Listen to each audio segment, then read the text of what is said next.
Ange, how does it feel to be inducted into the Football Australia Hall of Fame? I feel old.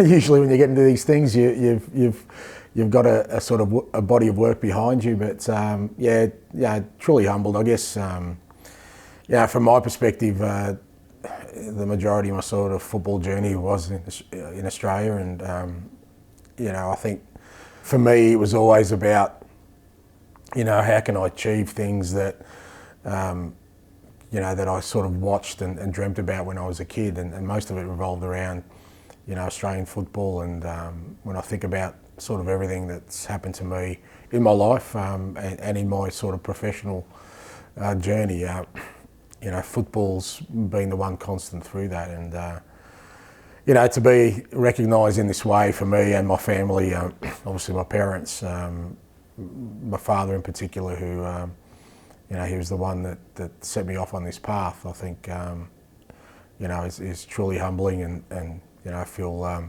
pretty blessed that everything that's I've achieved so far has been recognised in this way.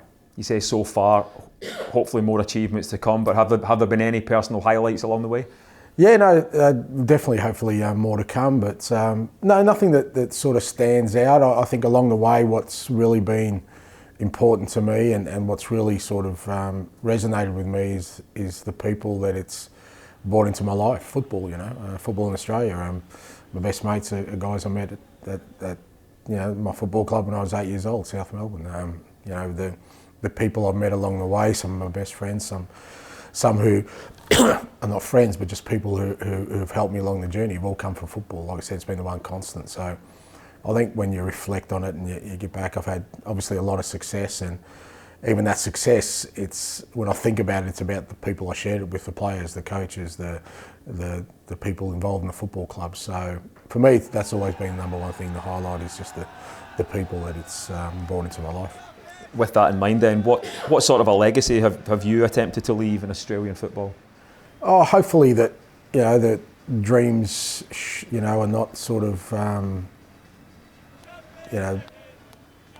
put into sort of boxes where you're born or where you grew up sort of limits it. We've had plenty of, obviously players who've gone overseas and shown that growing up in Australia or being born in Australia isn't an impediment to having the best career possible at the highest possible level.